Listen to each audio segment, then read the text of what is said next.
Graça e paz a todos os nossos ouvintes aqui, conectados na Rádio Palavra de Vida, FM. Bom dia aí, meu querido Newton. É bom estar de volta, né? Depois aí de mais de 2 meses aí de descanso, né? Aqui da rádio, né? Porque a gente estava trabalhando por aí, né? Nós tiramos umas férias aí para dar uma descansada, depois de um ano letivo bastante exaustivo. E estamos de volta aí e vamos estar meditando mais uma vez aqui na palavra do Senhor. No livro de Salmos, capítulo 1, ou na verdade Salmo 1. A gente não se refere a Salmo como capítulo, porque Salmos são poemas, né? Então a gente diz livro de Salmos, Salmo 1, Salmo 2. Vamos ler aqui o Salmo 1, então, que diz assim: Bem-aventurado o homem que não anda no conselho dos ímpios, não se detém no caminho dos pecadores, nem se assenta na roda dos escarnecedores. Antes o seu prazer está na lei do Senhor, e na sua lei medita de dia e de noite. Ele será como árvore plantada junto à corrente de águas, que no devido tempo dá o seu fruto, e cuja folhagem não murcha, e tudo quanto ele faz será bem-sucedido. Os ímpios não são assim, são, porém, como a palha que o vento dispersa. Por isso os perversos não prevalecerão no juízo, nem os pecadores na congregação dos justos, pois o Senhor conhece o caminho dos justos, mas o caminho dos ímpios perecerá. Vamos orar, pedir a bênção e a direção do nosso Deus para a reflexão da sua palavra. Bendito Deus, nós te louvamos, te bendizemos e te adoramos pela graça maravilhosa do Senhor, pela bondade do Senhor. Por seres esse Deus maravilhoso, generoso, que cuida de nós, a despeito das nossas limitações, a despeito das nossas fraquezas, porque pecamos todos os dias e agravamos a santidade do Senhor com as nossas limitações e fraquezas, mas o Senhor é o Deus que cura a enfermidade e perdoa a iniquidade. O Senhor não nos trata, Senhor, segundo os nossos pecados, nem nos retribui consoante as nossas iniquidades. Misericordioso e compassivo é o Senhor, longânimo e assaz benigno. Senhor, nós queremos te rogar nesta manhã que tu venhas abençoar as nossas vidas através da meditação da tua palavra, não somente esse que fala contigo, Senhor, mas os nossos ouvintes que nesta hora vão ouvir a meditação da palavra de Deus e possam ser iluminados, ó Deus, suas mentes, seus corações. Que o Senhor nos ilumine, Senhor, para que possamos compreender a palavra do Senhor e também, Senhor, nos dê graça para vivermos os princípios da tua palavra, que nós queiramos a tua palavra toda, Senhor, não somente as promessas, mas também as ordenanças, os mandamentos da tua palavra em nossas vidas, ó Pai, a fim de que nós vivamos uma vida que realmente glorifique o teu nome. É o que nós te rogamos, em nome de Jesus. Amém. Bom, este salmo é a introdução do livro de Salmos. É um salmo maravilhoso, um salmo que é descrito como um salmo sapiencial, porque contém aqui a linguagem de sabedoria. Essa linguagem de sabedoria, na poética hebraica, é a sabedoria para a vida. Toda a literatura de sabedoria aponta para uma maneira de viver, a maneira de viver segundo Deus, a maneira de viver segundo a palavra de Deus, há a maneira de viver segundo os mandamentos de Deus.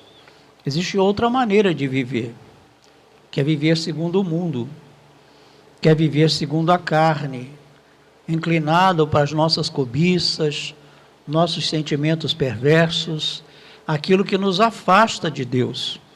Mas quando nós observamos a palavra de Deus, não somente interessados nas suas promessas, mas interessados nos seus ensinos e nos seus mandamentos para a vida, então a palavra de Deus, ela é poderosa para transformar o nosso viver e para nos fazer pessoas ricas espiritualmente e abençoadas.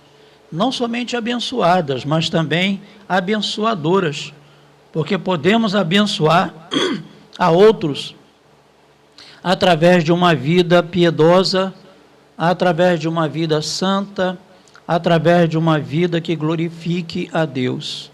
Esse é um salmo maravilhoso. A nossa tradução está um pouco diferente do texto em língua original, mas podemos dizer que é uma tradução considerada boa.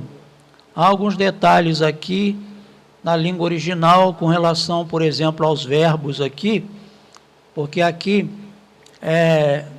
o verbo está numa forma presente, contudo lá no hebraico os verbos estão no passado. Então seria bem-aventurado o homem que não andou no conselho dos ímpios, não se deteve no caminho dos pecadores e nem se assentou na roda dos escarnecedores.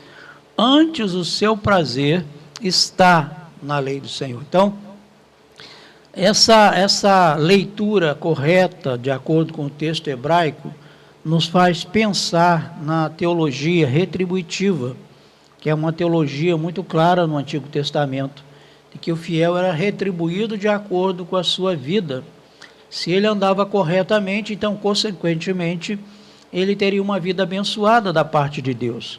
Mas ele fazia o que era mal, e então, consequentemente, viriam sobre a vida dele calamidades terríveis. Então, essa teologia retributiva, ela está muito presente no Antigo Testamento. Embora no Novo Testamento também haja essa teologia retributiva, no Novo Testamento é diferente, porque a retribuição que recebemos não é de acordo com as nossas obras, mas de acordo com aquilo que Cristo já fez por nós.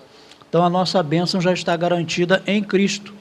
Muito embora a responsabilidade cristã seja algo bastante enfatizado pelo apóstolo Paulo.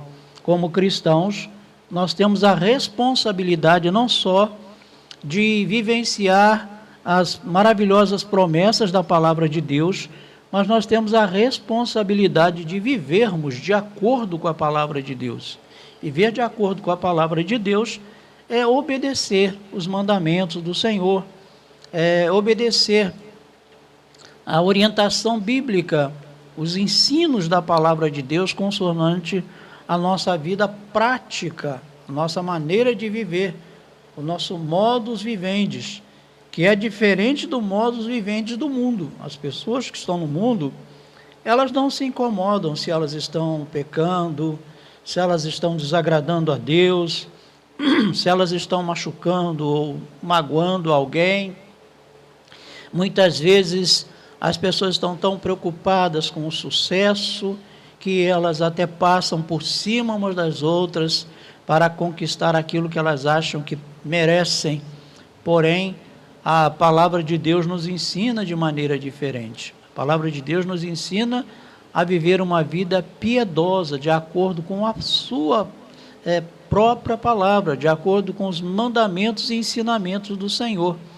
Então, o salmo começa dizendo bem-aventurado. Esse salmo é um dos salmos que a gente classifica também como um salmo de bem-aventurança. A palavra bem-aventurado aqui no hebraico, a expressão bem-aventurado, é uma expressão que a gente lê lá no hebraico, asherê. Essa expressão, ela é o construto plural hebraico. Então, a ideia aqui é das felicidades de.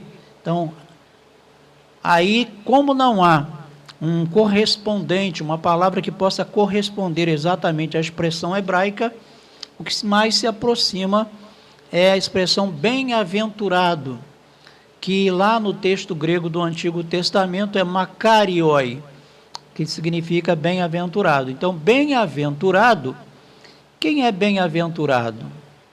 Qualquer pessoa é bem-aventurada, qualquer pessoa é feliz.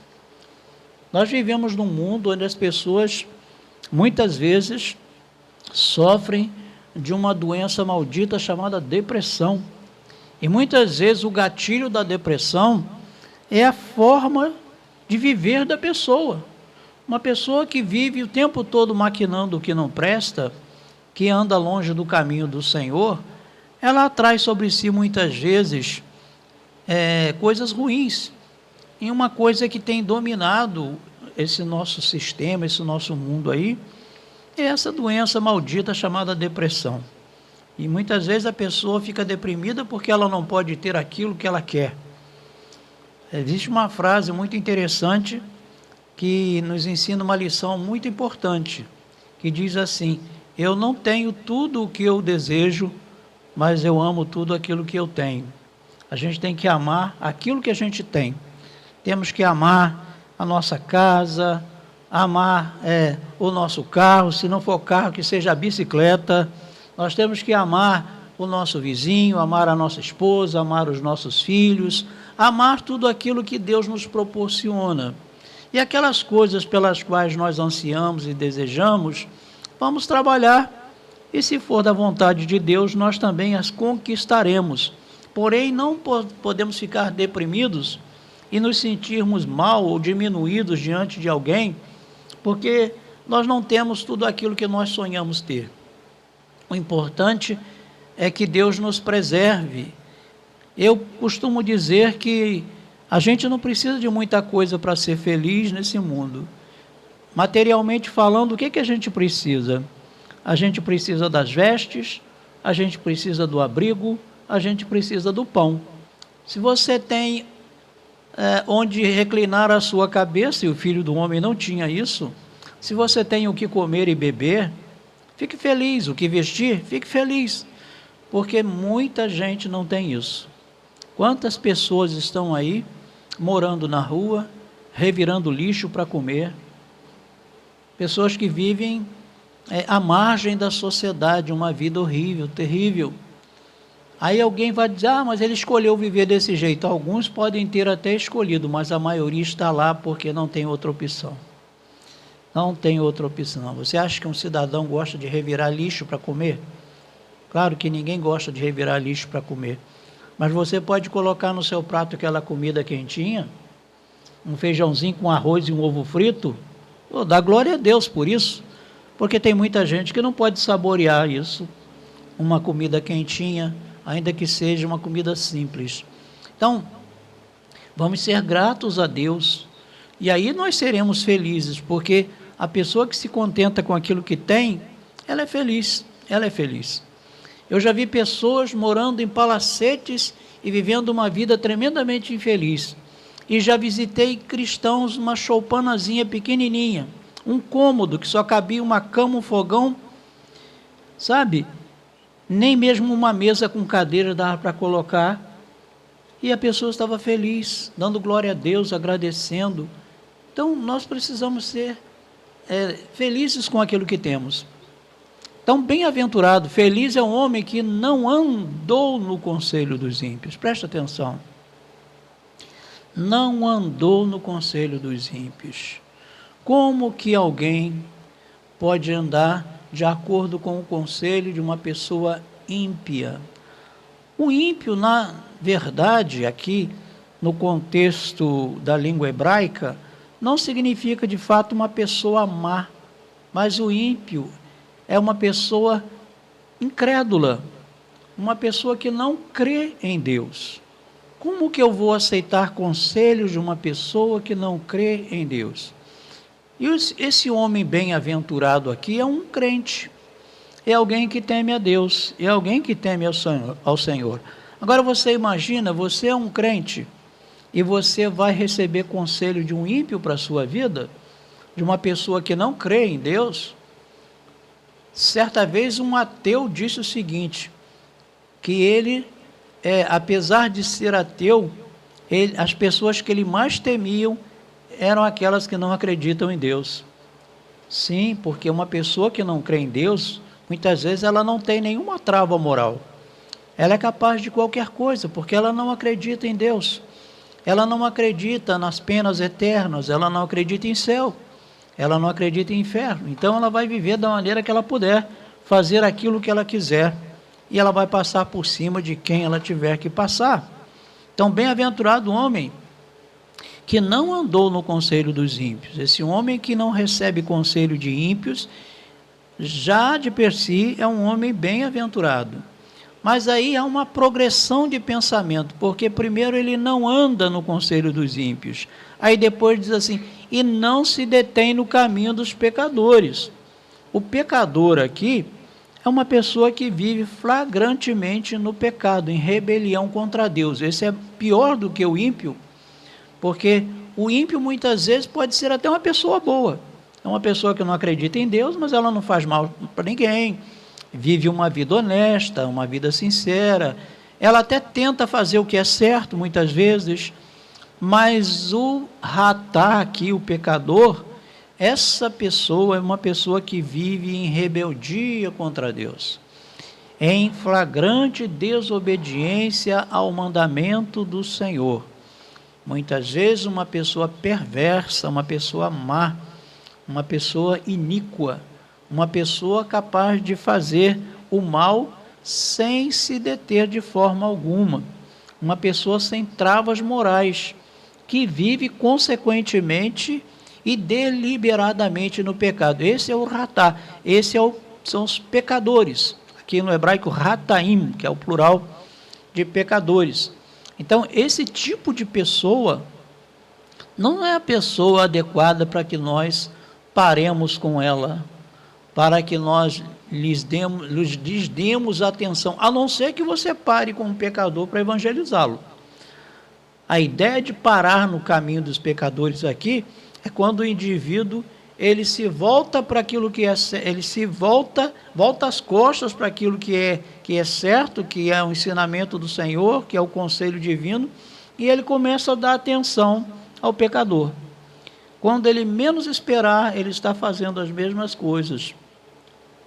A palavra de Deus, ela diz o seguinte: as más companhias corrompem os bons costumes. Eu sempre ensinei isso para os meus filhos e ensino para os meus netos. Olha, cuidado com as companhias, porque as más companhias corrompem os bons costumes. Você ensina tudo bonitinho, ensina tudo certinho ao seu filho, ao seu neto, e de repente, quando ele cresce, vira um adolescente, um jovem, começa a andar com certas companhias, e de repente está lá fazendo aquilo que é totalmente contrário ao ensinamento que recebeu no lar, muitas vezes um lar cristão.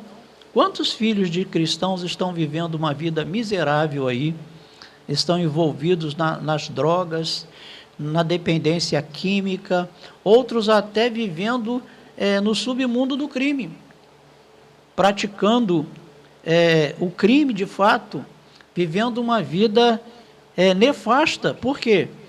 Porque quando criou asas e saiu do lar, quando começou a voar, começou a andar em más companhias, e as más companhias corrompem os bons costumes. Então não é de bom alvitre se deter no caminho dos pecadores. Nós que somos servos do Senhor, se porventura pararmos com o pecador, que seja para falar de Deus para ele, e não para andar da maneira como ele vive, não para adotar o modus vivendi desse camarada, porque ele vai te levar para o buraco, ele vai te afastar de Deus, ele vai levar você a uma vida perversa e distante de Deus. Muitas pessoas, muitas vezes, que caminharam no caminho do Senhor, hoje estão longe de Deus, porque começaram a andar com as pessoas erradas. Então, não anda no conselho dos ímpios, nem se detém no caminho dos pecadores. Não podemos andar no conselho dos ímpios, nem podemos parar no caminho dos pecadores. Nem se assentou na roda dos escarnecedores. Essa palavra aqui, esse escarnecedor, lá no hebraico é letzima. Esse é o pior tipo de pessoa que tem. Porque muitas vezes o ímpio, como eu falei, pode ser até uma pessoa boa, ele só não crê em Deus. O pecador é aquela pessoa que vive deliberadamente no pecado. Mas muitas vezes o pecador, mesmo vivendo deliberadamente no pecado, ele sabe que Deus existe. E ele, quando pensa em Deus, ele às vezes até fica meio temeroso, porque ele sabe o tipo de vida que está vivendo. Mas o escarnecedor não. O escarnecedor é o pior tipo de pecador que existe. Porque o escarnecedor é aquela pessoa que, além de ser pecador e além de ser ímpio, ele é também alguém que escarnece das coisas sagradas, escarnece dos santos, zomba daquilo que é bom, zomba daquilo que é puro, zomba de Deus. Ele faz piadas jocosas acerca daquilo que é santo. Ele blasfema contra Deus sem nenhum temor. Ele é arrogante, sabe? Ele é perverso. Ele faz o que puder para distanciar as pessoas de Deus, porque ele não crê em Deus. Ele zomba de Deus. Ele escarnece de Deus. Mas acontece que a palavra de Deus deixa muito claro que de Deus não se zomba. De Deus não se zomba, diz as Escrituras. O Senhor diz: a mim pertence a vingança. Essas pessoas estão na mira de Deus. Essas pessoas que blasfemam contra Deus, essas pessoas que zombam daquilo que é santo, daquilo que é justo, daquilo que é perfeito, que zombam das Escrituras, que fazem piadinhas com coisas espirituais. Essas pessoas não perdem por esperar. O juízo de Deus certamente virá sobre elas, e virá inexoravelmente.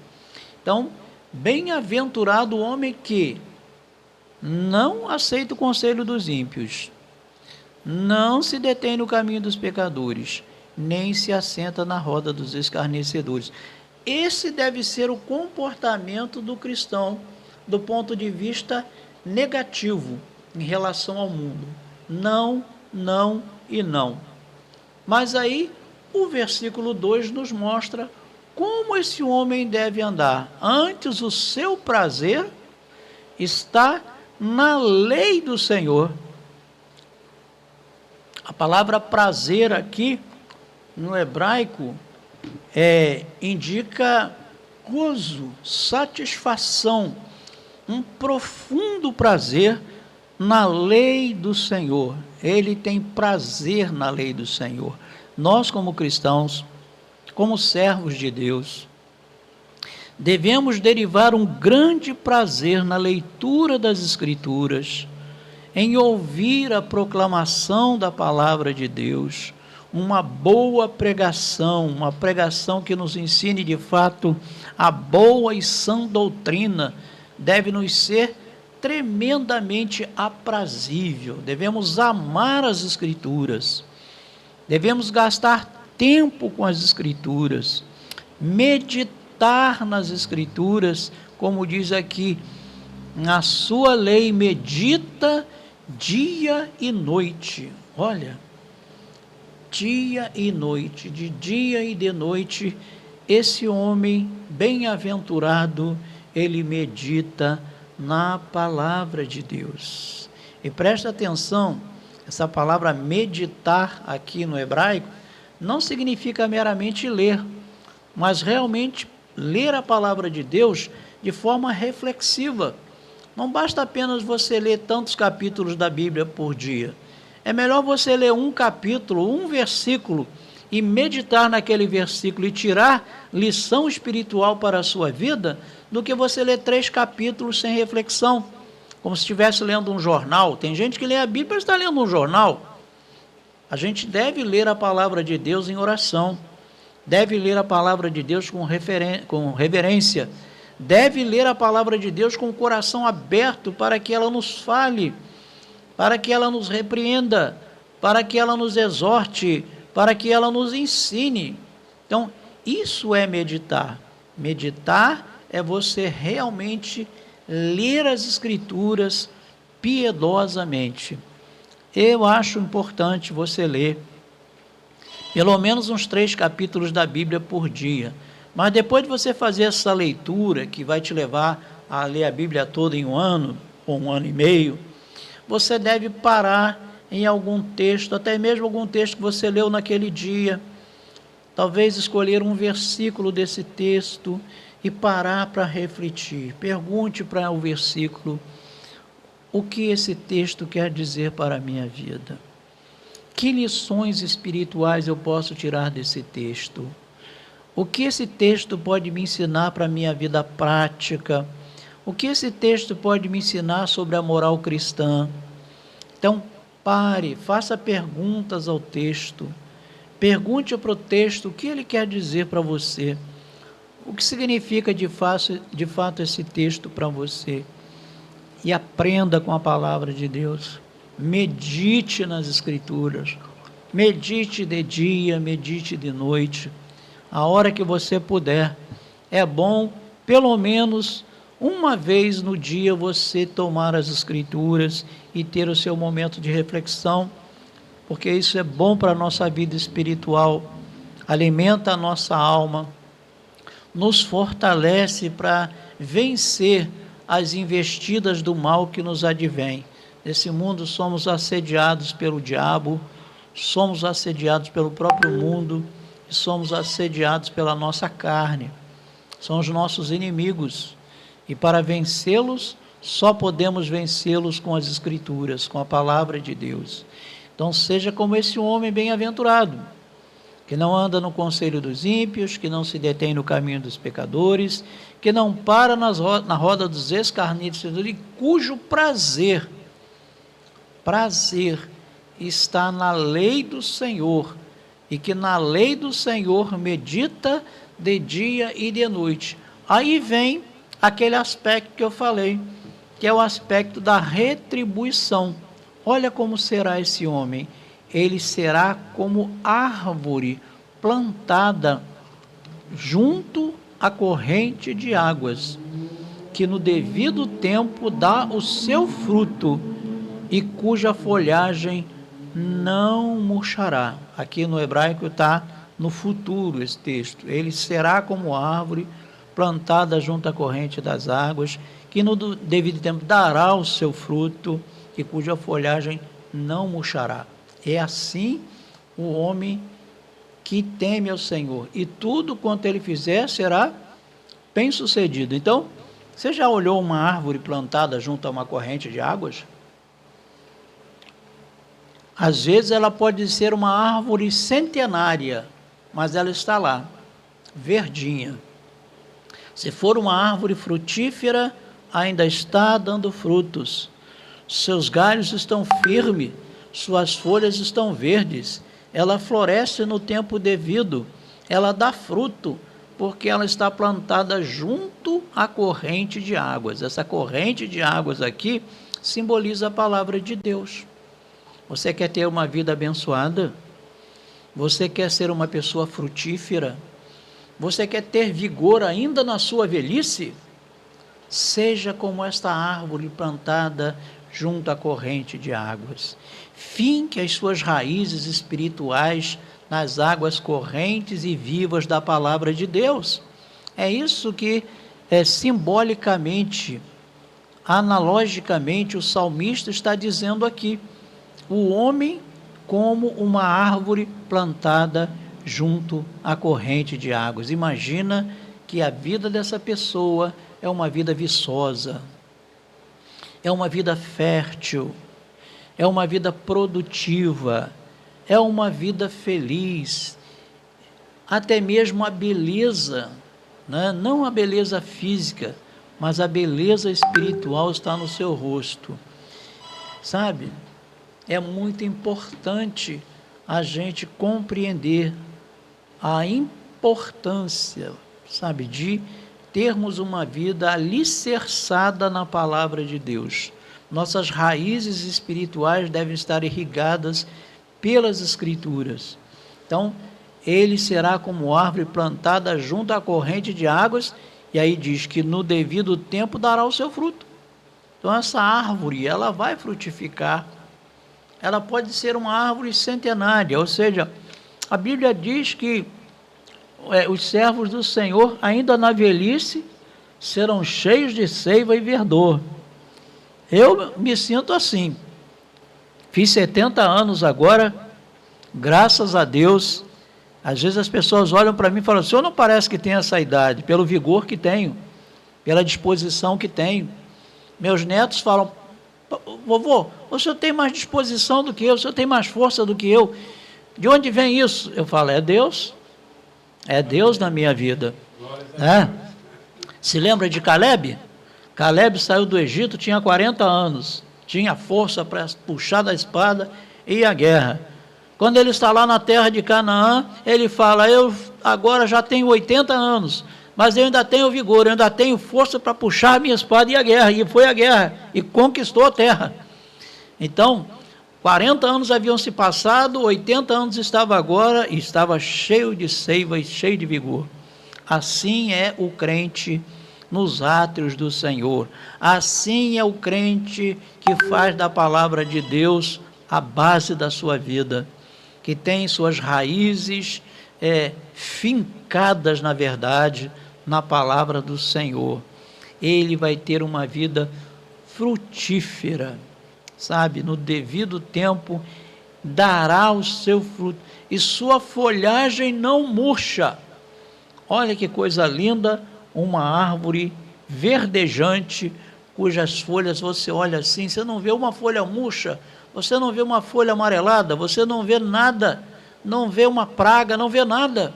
Ela está ali, centenária, plantada junto à corrente de águas, verde como se fosse uma árvore nova, verde como se fosse uma árvore que acabou de ser plantada. Então, assim é a vida do crente. Ele vai ser viçoso, mesmo na velhice, ele vai ser viçoso. As pessoas vão olhar para ele, pode ver as rugas, pode ver os cabelos brancos, mas vai ver beleza, porque a beleza de Cristo está nele, a beleza de Deus está nele, porque seu rosto é iluminado pela fé, seu rosto é iluminado pelo contato constante com as Escrituras. Então, a sua folhagem e tudo quanto ele fizer será bem sucedido. Quem é que não quer viver dessa maneira? Tudo que fizer será bem sucedido? Imagina como é bom você fazer as coisas e você ser bem sucedido naquilo que você faz. Não é fazer grandes coisas não, meu querido. Não é fazer grandes coisas não. É fazer abençoado por Deus, aquilo que você pode fazer, aquilo que você consegue fazer. Se você faz na presença de Deus, como Paulo diz, quer comais, quer bebais ou façais qualquer outra coisa, fazei tudo para a glória de Deus. Então, tudo quanto ele fizer será bem sucedido. Você tem experimentado isso na sua vida? Você tem experimentado uma vida abençoada, uma vida viçosa, uma vida saudável, uma vida feliz? Deus tem abençoado os seus projetos, Deus tem abençoado os seus sonhos. Você tem conseguido realizar com Deus, com a direção de Deus, na orientação de Deus, aquilo que você sonha? É muito importante isso, porque o cristão, quando ele vai fazer alguma coisa, a primeira coisa que ele faz é perguntar a Deus se está certo, se pode, se aquela é a direção correta. Sabe, a gente precisa aprender a confiar em Deus e fazer tudo com Deus. Eu conheci um cristão que ele sempre comprava carro usado. E quando ele ia para a loja para comprar o carro, ele orava, para: Senhor, me ajuda, me abençoa, que eu possa comprar um carro que não vá me dar problemas, que tenha uma boa mecânica, um carro que eu possa ir, vir, levar minha família, ir para a casa do Senhor sem problemas. Senhor, me abençoa, que eu possa comprar o carro certo. E ele ia lá, comprava o seu carrinho usado, ia para casa, ficava feliz. Mas aquele cristão começou a prosperar. E um belo dia ele falou assim, agora eu vou comprar um carro zero. Aí ele foi para a loja comprar o carro zero. E comprou o carro zero. E o carro começou a dar problema. E era tanto problema que o carro dava, e ele se lembrou, Senhor, me perdoa, eu não orei. Já que ele ia comprar um carro zero, ele falou, não preciso orar. Comprar um carro zero, mas foi o carro que lhe deu mais problema, foi o carro que ele não orou para comprar, e era um carro zero. Meu querido, se você puder comprar um carro zero, compre, mas ore antes. Tudo que você for fazer na sua vida, ore, peça a direção de Deus antes de fazer, sabe? Os nossos projetos têm que ser aprovados por Deus, porque se Deus não aprovar, não vai dar certo. Por que tudo que esse homem faz é bem sucedido? Porque ele fazia tudo segundo a palavra de Deus. Ele fazia tudo direcionado por Deus, orientado por Deus. Se você buscar orientação na sua vida, querido, certamente Deus irá orientá-lo. Quem sabe você está querendo empreender, abrir um negócio, não o faça sem oração. Ore a Deus. Peça para Deus se isso é o negócio certo, onde você deve começar. Se você precisa ter um sócio, ore a Deus para que seja a pessoa certa a estar com você nessa sociedade. Não faça as coisas sem oração. Não faça nada sem oração. Sabe, tudo que a gente vai fazer, se você vai comprar alguma coisa, antes que seja um objeto para o lar, ore. Eu quando vou comprar uma televisão ou um celular, eu oro. Senhor, abençoa para que esse objeto seja bênção na minha vida, que ele seja durável, que não dê problema logo. Você pode comprar uma televisão lá, zerinho lá, e antes de acabar a garantia, ela pode pifar, mas muitas vezes a garantia já passou e aí ela pifa. E aí não tem mais jeito. Não tem mais jeito. É só comprando um artigo novo, porque não vale, às vezes, nem a pena consertar. Então, ore a Deus. Ore a Deus. O que você vai fazer, ore a Deus. Vai viajar, ore a Deus. Senhor, me leva, Senhor, me traz, me livra dos males, dos acidentes, do homem perverso, do homem maligno, sabe? Guarda minha esposa, guarda meus filhos, guarda meus netos, guarda meus irmãos em Cristo. Então, aí nós temos esse salmo, a segunda parte do salmo é a antítese. Esse salmo é um salmo antitético. Na primeira parte, ele fala do homem que anda nos caminhos do Senhor. Na segunda parte, ele vai falar do ímpio em contraste com esse homem que anda no caminho do Senhor. Agora veja o ímpio como é. Os ímpios não são assim.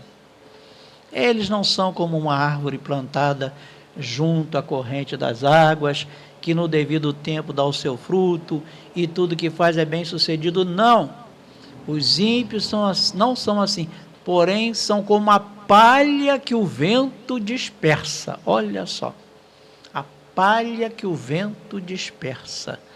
Essa ideia aqui, lá na cultura hebraica, era assim, eles recolhiam o trigo e colocavam o trigo no eirado, no telhado da casa, e pegavam uma vara e batiam o trigo e largavam o trigo ali. E vinha um vento que soprava, geralmente o vento oriental, e levava a palha todinha e ficava só o trigo. Então essa é a ideia que o salmista está passando aqui, né? O ímpio é essa palha que o vento leva, mas o justo é o trigo que ficava, né? Nós somos o trigo do Senhor, mas o ímpio é como palha que o vento leva. Palha não tem consistência, qualquer vento leva a palha. Eu me lembro lá na roça que minha avó, meu avô recolhia arroz e minha avó pilava o arroz lá no pilão, depois botava na peneira e ficava peneirando e jogando para cima. Eu não entendia por que minha avó jogava o arroz para cima, mas hoje eu entendo. E quando ela jogava para cima, o grão descia e a palha ia embora. Então, assim ela joeirava o arroz e o arroz ficava limpinho, sem palha nenhuma. Isso é a palha não tem consistência, a palha o vento leva. Esse é o ímpio. E aí no versículo 5 diz: por isso os perversos não prevalecerão no juízo, nem os pecadores na congregação dos justos. Às vezes as pessoas pensam nisso aqui apenas no sentido de penas eternas, mas aqui na cultura hebraica, né, lá do Antigo Testamento, existia muitas vezes a pessoa que ia perante os juízes para julgar uma causa. E aí, esses juízes, eles iam julgar a causa. Se ele julgasse segundo a palavra de Deus, com sabedoria, com prudência, com honestidade, o que ia acontecer? Os perversos nunca iriam levar a melhor. Eles nunca iriam prevalecer no juízo contra o justo.